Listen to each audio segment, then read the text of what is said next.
Camp Shanks, New York, November 8, 1944, 0900 hours. Oberhelferin Margarete Hoffmann of the Luftwaffe Nachrichtenhelferin stands on the deck of the USS General W.P. Richardson, watching the New York skyline emerge through morning fog, her hands gripping the ship's railing so tightly her knuckles have turned white.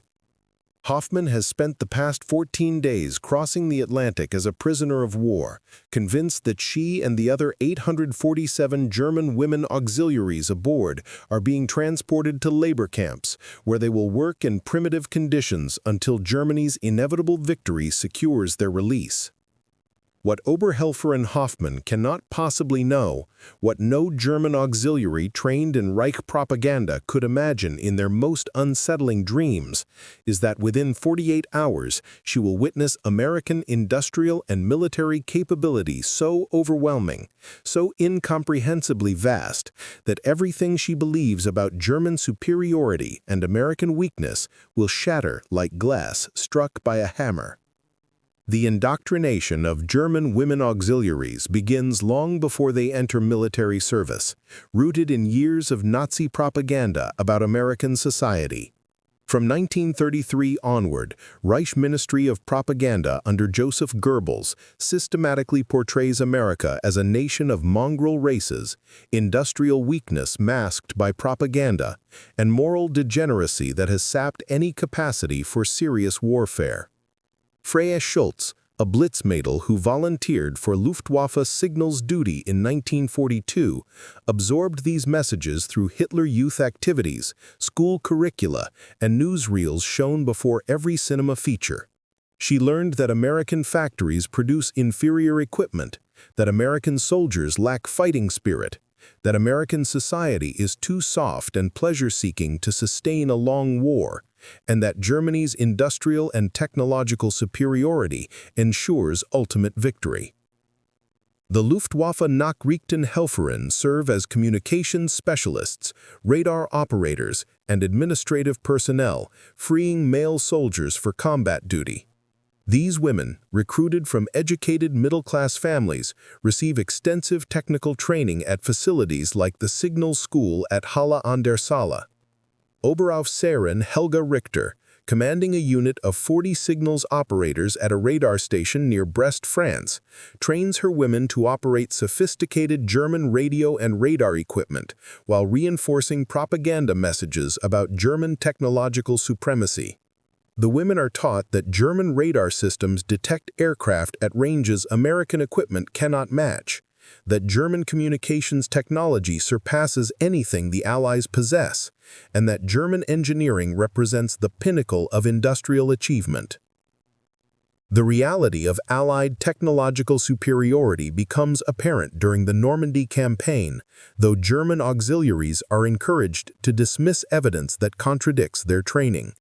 Lotte Zimmermann, a radar operator stationed near Cherbourg, watches in confusion as Allied aircraft appear on her screens in numbers that seem impossible, flying with coordination that suggests communications capabilities exceeding anything she was told Americans possessed. When she reports these observations to her superiors, she is told that the equipment must be malfunctioning, that German intelligence confirms American technological inferiority, and that doubting Reich assessments constitutes defeatism. This pattern of denying contradictory evidence repeats throughout German military culture, where ideology trumps observation. The capture of German women auxiliaries occurs primarily during the collapse of German positions in France and the Low Countries during autumn 1944. Hoffmann's unit, stationed at a communications center near Metz, attempts to evacuate as American forces advance, but is surrounded and forced to surrender on October 23, 1944. The moment of surrender brings terror based on propaganda warnings about what Americans do to captured German women. Hoffmann expects immediate assault, degradation, or summary execution. Instead, American military police process the prisoners with bureaucratic efficiency, providing water, basic medical screening, and transportation to collection points where they are separated from male prisoners and housed in secured but not deliberately harsh conditions. The first shock comes during the initial days of captivity in France, where German women prisoners encounter American military logistics operating at a scale they cannot comprehend. Inga Bauer, captured near Nancy, watches American supply convoys moving continuously along newly constructed roads, endless trucks carrying ammunition, fuel, food, and equipment in quantities that dwarf anything she saw in German supply operations. The trucks themselves, standardized GMC and Studebaker models, run smoothly despite obvious hard use, suggesting manufacturing quality that contradicts propaganda about American industrial shoddiness. Bauer, whose brother served in Wehrmacht logistics and constantly complained about vehicle breakdowns and part shortages, cannot reconcile this evidence of American supply abundance with everything she was taught about American weakness. The processing of women POWs follows Geneva Convention protocols that treat prisoners humanely despite Germany's numerous violations of these same conventions. American military police separate officers from enlisted women, conduct medical examinations to identify those needing treatment, and provide basic necessities including clean water, adequate food rations, and sanitary facilities. These provisions, standard in American POW operations, exceed what many German auxiliaries experienced in their own service. Greta Neumann, a former clerk who worked in Wehrmacht supply depots, notes that the Red Cross food parcels provided to prisoners contain more varied nutrition than German military rations she helped distribute, including chocolate, canned meat, coffee, and cigarettes that were luxuries in Germany by 1944. The decision to transport captured German women to the United States rather than holding them in European camps reflects both security concerns and practical logistics. American military planners recognize that holding large numbers of German POWs in France requires guards and facilities needed for combat operations, while transporting prisoners to America removes any possibility of escape or liberation by German forces.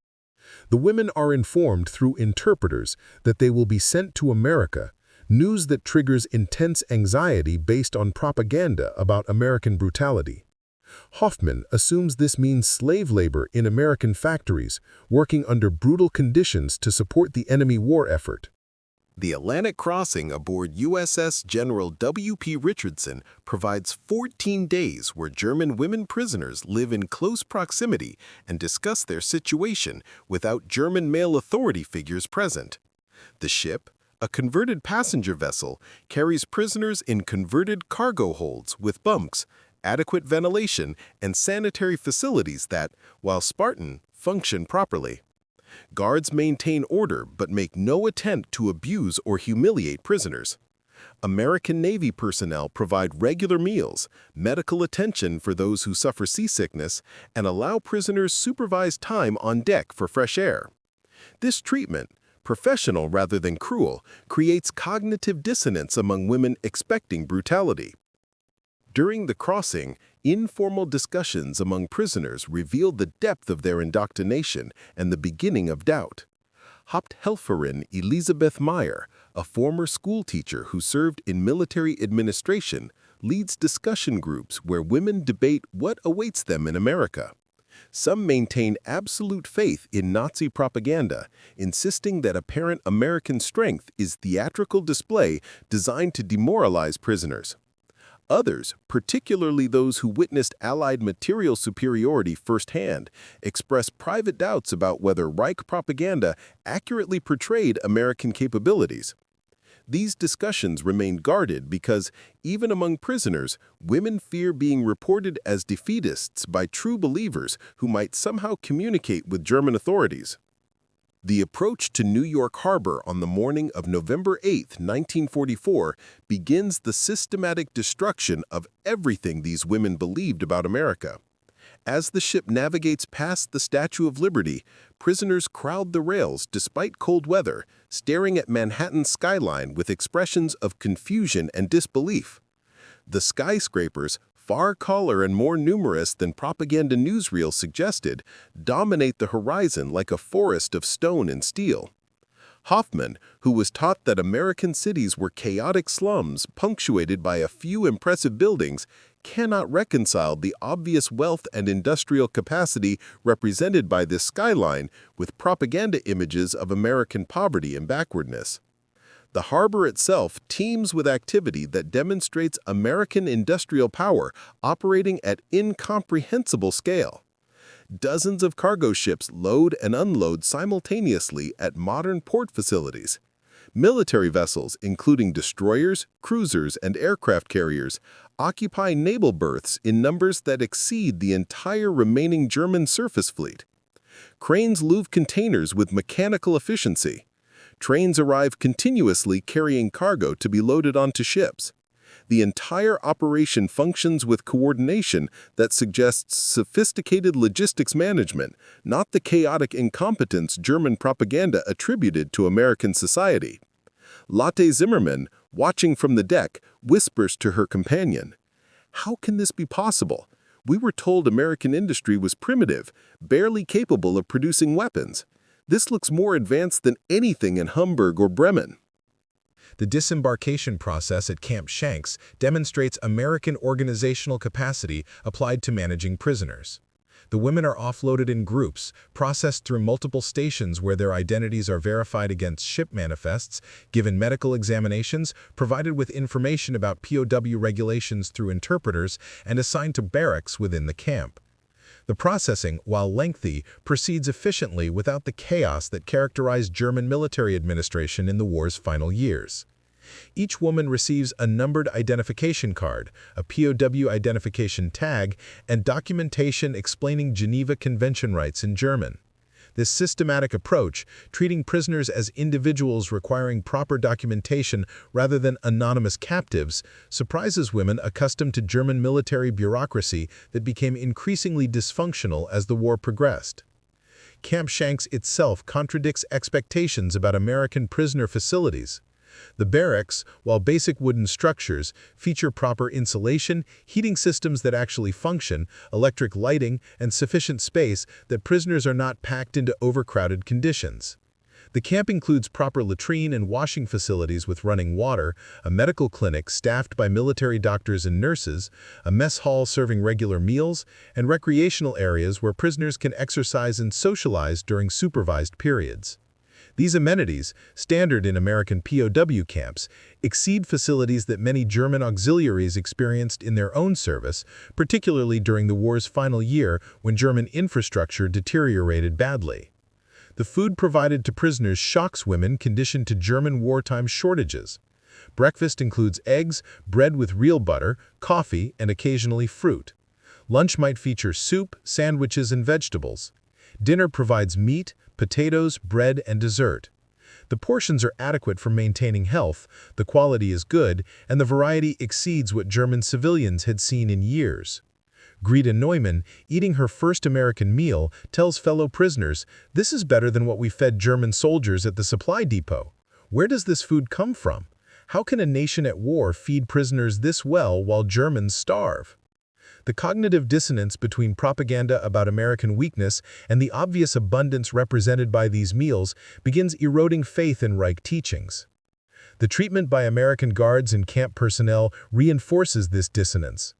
Guards maintain security but interact with prisoners professionally rather than with sadistic cruelty propaganda predicted. When Ingbauer falls ill with influenza during the first week, American medical personnel treat her with penicillin and provide proper care until she recovers. The availability of modern antibiotics, proper medical attention, and genuine concern for a prisoner's health contradicts everything she was taught about American treatment of German captives. American personnel, including some German-speaking guards and interpreters, treat prisoners with basic human respect while maintaining appropriate security measures. The opportunity for prisoners to send letters home under Red Cross supervision provides another revelation about American society. women are allowed to write letters to families in Germany informing them of their capture and basic well-being. These letters, while censored to prevent military information being communicated, are actually forwarded through Red Cross channels. The fact that America maintains communications with enemy civilians, respects Red Cross protocols, and enables prisoners to contact families represents a level of civilized behavior that contradicts propaganda about American barbarism. Several women, writing these letters, struggle with what to tell families about American treatment when the truth contradicts everything their families have been taught to believe. The gradual exposure to American military might begins with carefully supervised tours that American authorities provide as part of a deliberate program to demonstrate why German victory is impossible. In late November 1944, groups of German women POWs are transported under heavy guard to observe American military-industrial facilities, with American psychological warfare specialists believing that convincing prisoners of Allied material superiority will undermine their morale and potentially create voices that might influence German public opinion after repatriation. Hoffmann's group is transported to an aircraft factory in New Jersey, where they witness B-17 bombers being assembled on production lines. The aircraft factory visit destroys assumptions about American industrial capability. The women watch as B-17 flying fortresses move down assembly lines where thousands of workers install components with practiced efficiency. The scale of production, with completed aircraft rolling off the line every few hours, demonstrates industrial capacity that dwarfs anything in German aircraft production.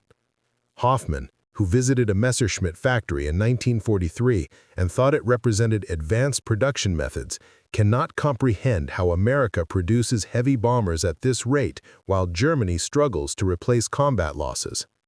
The factory floor stretches beyond sight, filled with modern machinery, proper lighting, and organization that suggests unlimited resources rather than the desperate improvisation characterizing German industry by late 1944.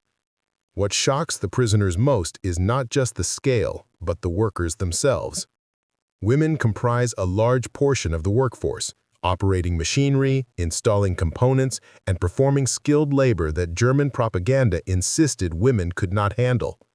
African-American workers labor alongside white workers with apparently equal status, contradicting Reich teachings about American racial division paralyzing industrial production. The workers appear well-fed, properly clothed, and move with the confident efficiency of people who are paid decent wages rather than slave laborers.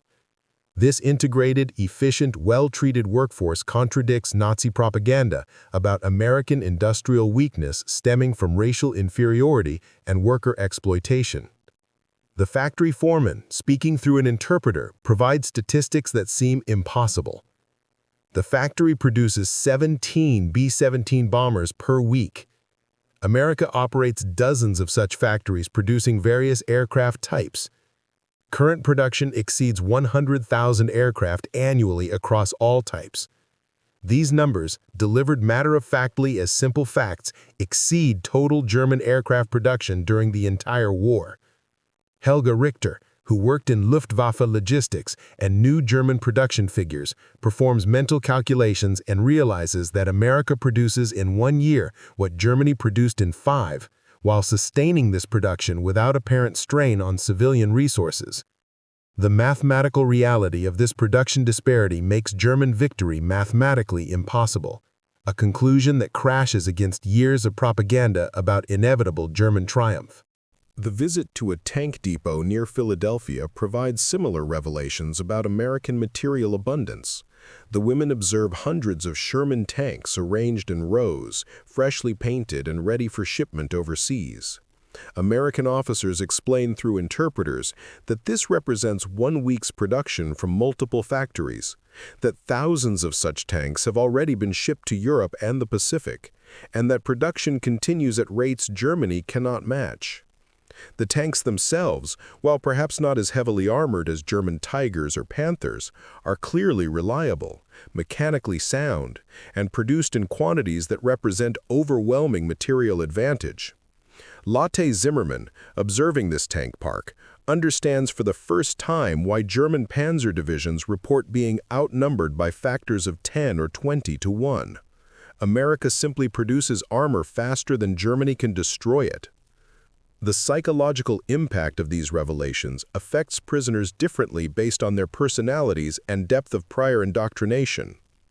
True believers, like Oberhelferin Christina Vogel, refuse to accept the evidence, insisting that these displays are theatrical productions designed to demoralize prisoners, that actual American production cannot possibly match what they are shown, and that German secret weapons will restore military balance.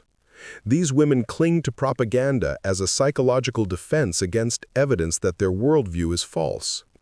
Others, particularly those with technical training who understand industrial processes, cannot deny what they observe. Elizabeth Meyer, the former school teacher, tells fellow prisoners, "We have been lied to about everything. Germany cannot possibly win this war. We are fighting an industrial giant with resources we cannot match." The exposure to American civilian abundance during supervised shopping trips provides another form of shock. In December 1944, small groups of prisoners under heavy guard are allowed to visit local stores where they can purchase small items using special POW scrip. The stores themselves, fully stocked with consumer goods despite America being at war for 3 years, demonstrate an economy functioning at levels of abundance Germany never achieved even in peacetime. Greta Neumann, walking through a department store in New York, sees shelves stocked with clothes, shoes, household goods, toys, and luxuries that disappeared from German shops years ago. The American civilians shopping casually, showing no signs of the privation German civilians endure, prove that American war production operates without consuming all available resources. The treatment of German women POWs by American civilians they encounter during these supervised excursions proves surprising. While some Americans show hostility toward German prisoners, most display curiosity rather than hatred. Some Americans, particularly German Americans, speak to prisoners in German, asking about conditions in Germany, expressing sympathy for their situation, and treating them as human beings rather than monsters. This basic human decency from enemy civilians, who have every reason to hate Germans, contradicts propaganda about American hatred of all Germans and desire for German extermination. Several prisoners, receiving kind treatment from American civilians whose sons are fighting Germans in Europe, experience profound confusion about the nature of the war they thought they understood. The winter of 1944-1945 brings increasing evidence that American material superiority is not temporary aberration, but reflects fundamental economic and industrial capacity. Newsreels shown to prisoners, while certainly propaganda designed to demoralize, show genuine footage of American military operations featuring equipment abundance that cannot be faked. The prisoners see footage of thousands of aircraft filling skies over Germany, of naval vessels in numbers exceeding the entire German Navy, of supply dumps containing more material than entire German armies possessed, and of American forces operating with logistical support that German forces never enjoyed even during the Blitzkrieg era. This footage, combined with their direct observations of American industrial capacity, creates an undeniable conclusion. Germany is fighting an enemy with resources exceeding German capabilities by orders of magnitude. The psychological crisis this creates among prisoners manifests in various ways. Some women become depressed, realizing that husbands, brothers, and fathers fighting in Germany face inevitable defeat against impossible odds. Others become angry at German leadership for misleading the nation about American weakness and leading Germany into an unwinnable war. A few, particularly younger women whose indoctrination was recent and shallow, begin questioning all Nazi teachings, wondering what else they were told that might be lies. The camp develops an atmosphere of anxious uncertainty as women struggle to reconcile years of propaganda with overwhelming evidence that everything they believed was false. The arrival of Christmas 1944 provides another revelation about American society.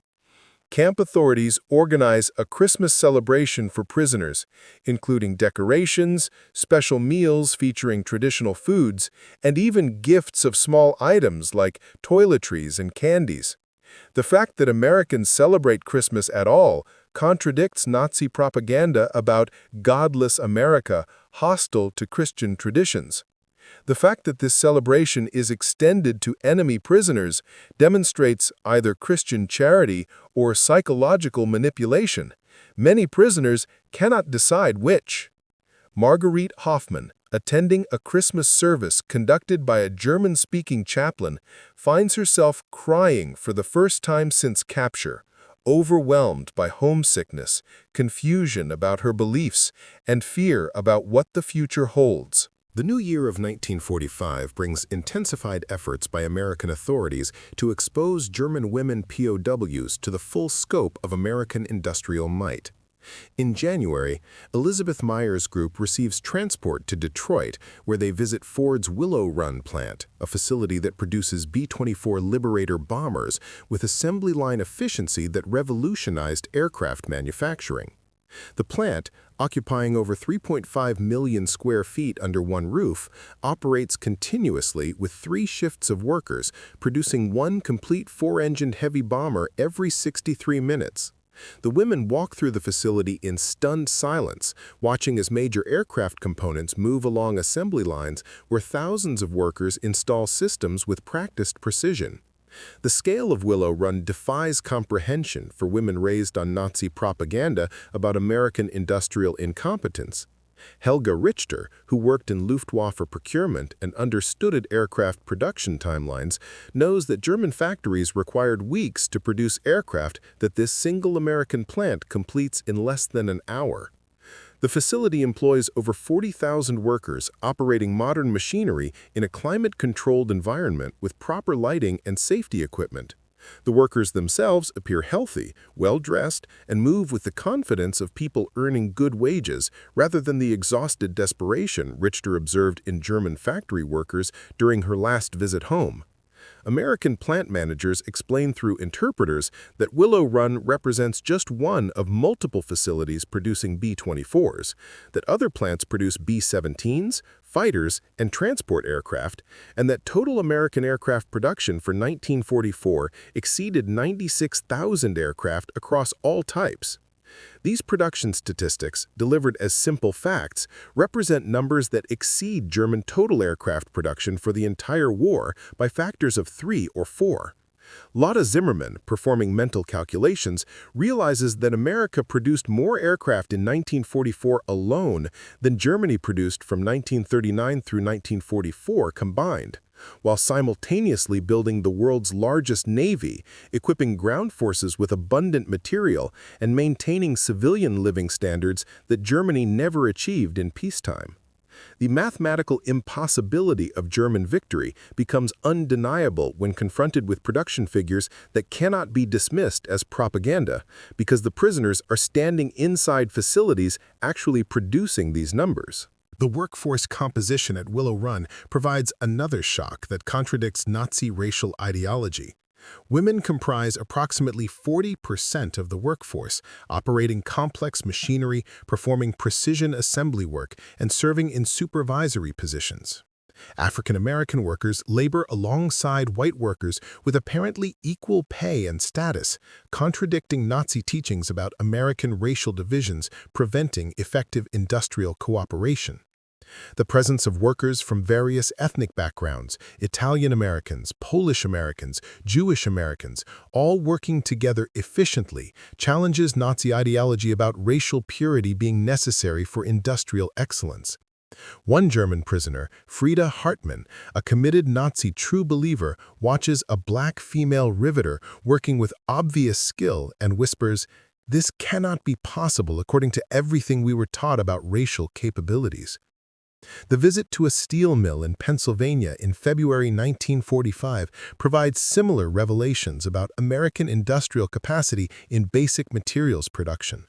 The women tour a facility producing steel plate for shipbuilding, watching as enormous furnaces pour molten steel into molds. Rolling mills shape the steel into plates, and quality control procedures ensure consistent material properties. The plant operates continuously, producing thousands of tons of steel daily with minimal apparent labor shortage or material constraints. American supervisors explained that dozens of such mills throughout America produce steel for military and civilian needs simultaneously, that American steel production exceeds 80 million tons annually, and that this production occurs while maintaining strategic reserves rather than consuming every available resource as Germany does. The comparison with German steel production, which never exceeded 30 million tons annually and collapsed to around 10 million tons by 1944, provides another mathematical demonstration of resource disparity that makes German victory impossible. Margarete Hoffmann, watching steel plates destined for Liberty ship construction moving through the mill, understands that America builds merchant ships faster than German U-boats can sink them, builds warships in numbers exceeding the entire Kriegsmarine, and produces military equipment at scales Germany cannot approach. This understanding, based on direct observation rather than propaganda from either side, forces acknowledgement that Germany is fighting an enemy with resources exceeding German capabilities by factors of 5 to 10 across virtually every industrial category. The exposure to American agricultural abundance during supervised farm visits provides insights into how America sustains industrial production while maintaining civilian living standards.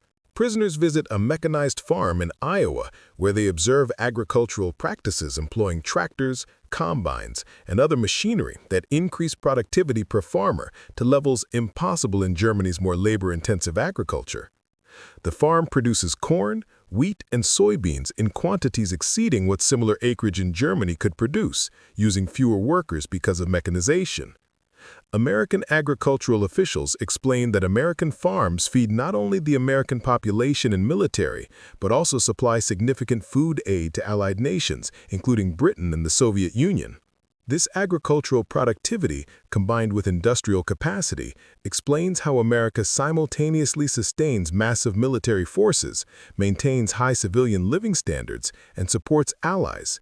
Accomplishments that seem impossible to German prisoners whose families face severe food shortages while Germany's industrial capacity collapses.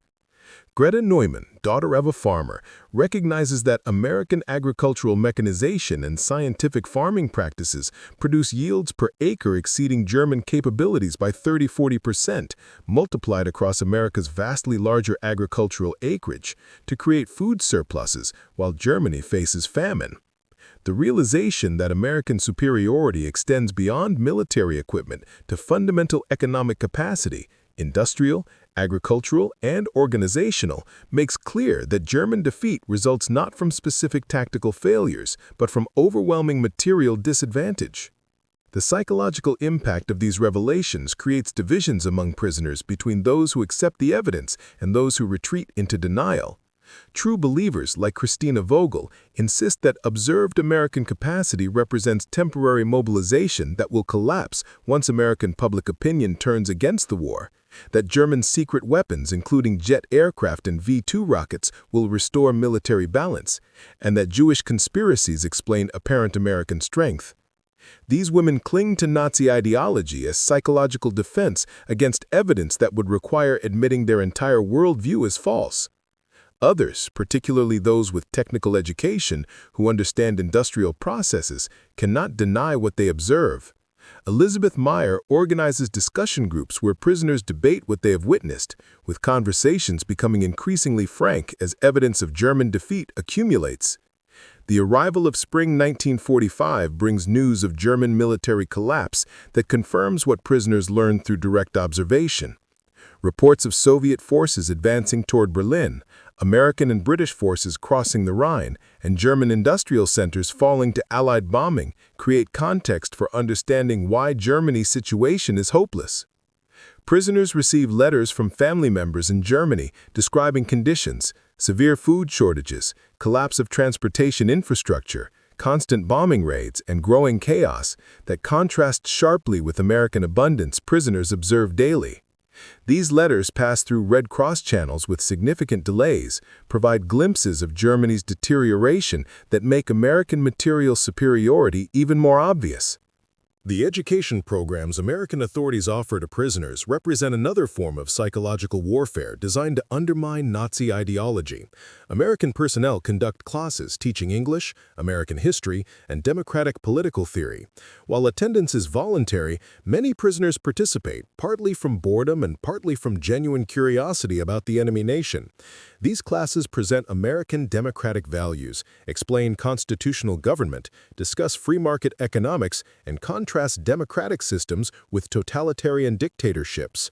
The instructors, including some German-American immigrants who fled Nazi persecution, share personal stories about why they left Germany and why they believe democracy offers better governance than fascism. N.J. Bauer, attending these classes initially from boredom, finds herself questioning Nazi teachings about democracy being weak and inefficient. The instructors explain that democratic governments derive legitimacy from popular consent rather than force, that constitutional limits on government power protect individual rights, and that economic freedom combined with regulated markets produces prosperity without requiring authoritarian control. These ideas, presented alongside evidence of American industrial and military success, suggest that democratic systems might be more effective than Nazi propaganda claimed. Bauer, like many prisoners, cannot immediately accept these ideas fully, but finds them less dismissible than before, observing American society functioning successfully while waging global war. The news of Hitler's death and German surrender in May 1945 creates complex reactions among prisoners. True believers experience psychological crisis as their entire worldview collapses with the Reich's defeat. Christina Vogel becomes severely depressed, refusing to eat or participate in camp activities, requiring intervention by camp medical personnel. Others feel relief that the war is ended, even though Germany lost, hoping this means eventual return to families. Some experience vindication that their private doubts about German victory proved correct. The variety of reactions reflects different levels of prior indoctrination, different personality types, and different capacities for accepting that years of beliefs were based on lies. The camp administration organizes presentations showing footage of concentration camps liberated by Allied forces, Bergen-Belsen, Dachau, Buchenwald, forcing prisoners to confront evidence of Nazi atrocities many claimed ignorance about. The footage shows emaciated prisoners, mass graves, gas chambers, and crematoria that document industrialized murder on scales difficult to comprehend. American officers explain that millions of Jews, political prisoners, and others were systematically murdered by the Nazi regime, that this occurred with knowledge and participation of German military and civilian authorities, and that Germany's defeat was not merely military necessity but moral imperative. The reactions to this footage vary dramatically. Some prisoners, particularly those from urban areas who had Jewish neighbors disappear, acknowledged they suspected something terrible was happening, but convinced themselves it couldn't be as bad as rumors suggested. Others insist the footage must be propaganda, that Americans could have staged these scenes to justify their war against Germany. A few, including Elizabeth Meyer, who had secretly doubted Nazi racial theories, find their worst suspicions confirmed and experience profound shame about their nation's actions. The psychological burden of confronting evidence that their nation committed unprecedented crimes adds another layer to prisoners' crisis of belief, forcing them to question not just German military capability, but German moral character. The process of denazification that American authorities implement for prisoners involves questionnaires about Nazi Party membership, positions held, activities performed, and beliefs held. Prisoners are classified into categories from ardent Nazis who require extensive re-education to nominal members who join for career purposes without ideological commitment. This classification determines treatment, with unrepentant Nazis receiving more restrictions while those demonstrating rejection of Nazi ideology receive privileges, including earlier repatriation consideration. The denazification process, while imperfect, attempts to distinguish between hardcore ideologues and those who can be reintegrated into post-war German society. Margarete Hoffmann, classified as a nominal Nazi who joined the party for career advancement rather than ideological commitment, participates in intensive re-education programs where she must write essays analyzing Nazi ideology, attend lectures on democratic governance, and demonstrate understanding of why Nazi beliefs were false and harmful. This process, humiliating and psychologically challenging, forces Hoffmann to examine beliefs she accepted without question for years.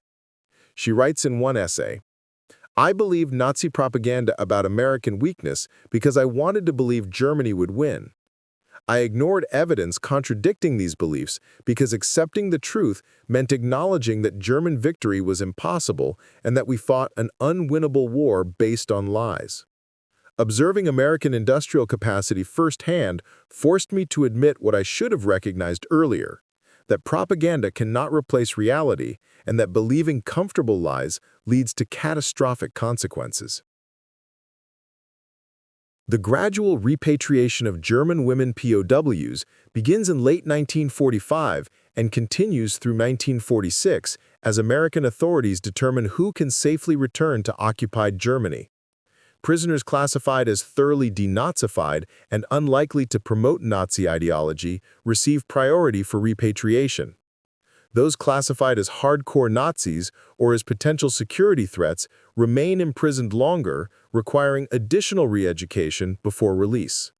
The repatriation process involves extensive documentation, final interviews assessing political attitudes, and warnings that returnees will be monitored by occupation authorities to ensure they do not engage in Nazi activities.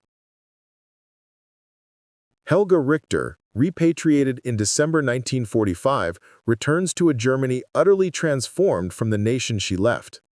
Cities lie in ruins from bombing campaigns she now understands were possible because of American industrial capacity she witnessed firsthand. The population faces severe food shortages while American occupation forces distribute rations that prevent mass starvation. The Nazi government she served has been completely dismantled, with Allied occupation authorities implementing democratic reforms. Her family, initially joyful at her survival, questions her obsessively about American treatment, expecting horror stories about abuse and privation. Instead, Richter tells them truthfully, "The Americans treated us better than our own government treated us. They showed us the truth about German capabilities versus American industrial power. Everything we were told about American weakness was lies, and those lies led Germany to destruction." The testimonies of returned POWs contribute to post-war German understanding of why Germany lost and how thoroughly Nazi propaganda deceived the population. Women who witnessed American industrial capacity firsthand become voices explaining that Germany lost not because of betrayal or conspiracy, but because it fought enemies with superior resources, better technology, and more effective industrial organization. These testimonies, initially received skeptically by Germans who cannot imagine the scale of American power, gradually become accepted as returnees consistently describe similar observations. The psychological impact of learning that Nazi propaganda systematically lied about fundamental facts, American industrial capacity, military strength, and societal cohesion contributes to German rejection of Nazi ideology in the post-war period. Lotte Zimmermann, writing in her diary in 1946 after repatriation, reflects on her captivity. "We went to America expecting brutality and found abundance. We expected torture and received medical care, adequate food, and humane treatment. We expected propaganda and received truth that shattered comfortable lies we believed for years. The Americans won not through superior propaganda, but through superior reality.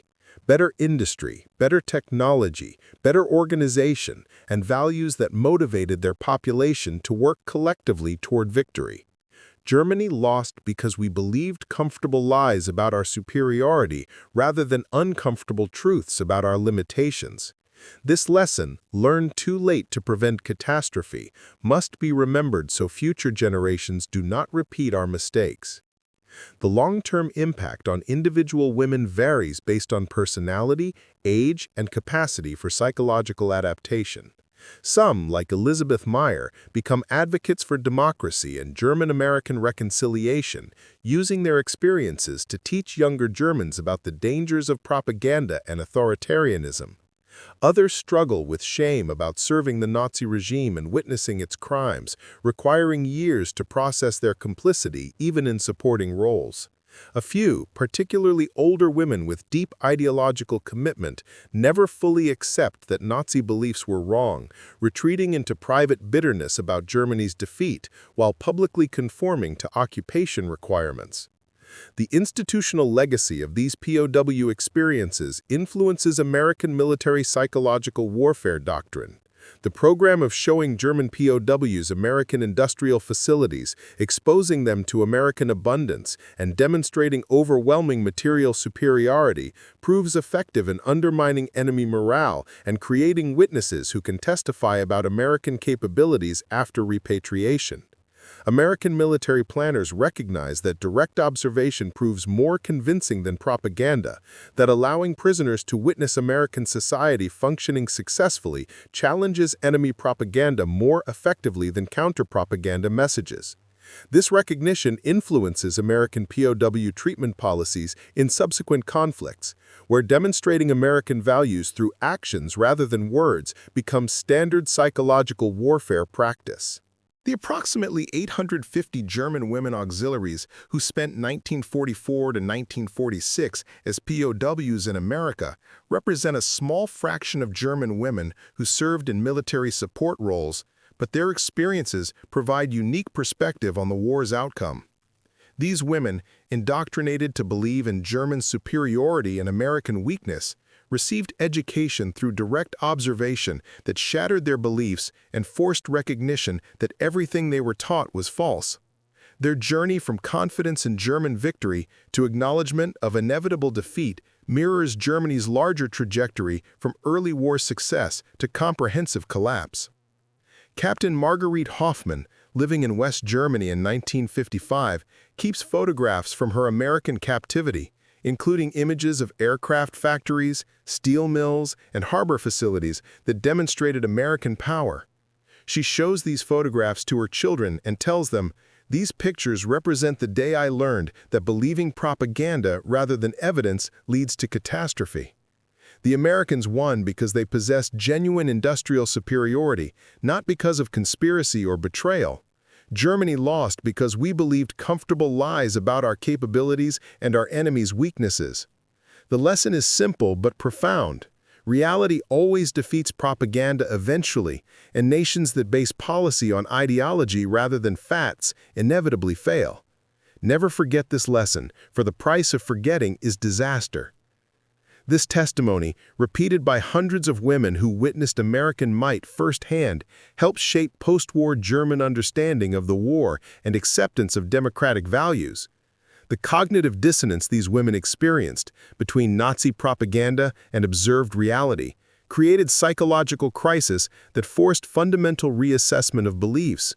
Their transformation from confident Nazi believers to skeptical witnesses who understood German defeat was inevitable represents a microcosm of Germany's larger post-war transformation from fascist dictatorship to democratic society. The story of German women POWs, shocked by American industrial might, ultimately demonstrates that wars are won not by propaganda but by reality, not by ideology but by capability, not by what nations claim to be, but by what they actually are. The women who stood on the deck of USS General W.P. Richardson, watching New York's skyline emerge from fog, began a journey that would destroy everything they believed and replace comfortable lies with uncomfortable truths. That journey, forced upon them by circumstances they could not control, provided education more powerful than any propaganda because it was based on direct observation of undeniable facts. Their shock at discovering that's not possible was actually possible represents the moment when ideology crashed against reality, and reality, as it always does, won completely.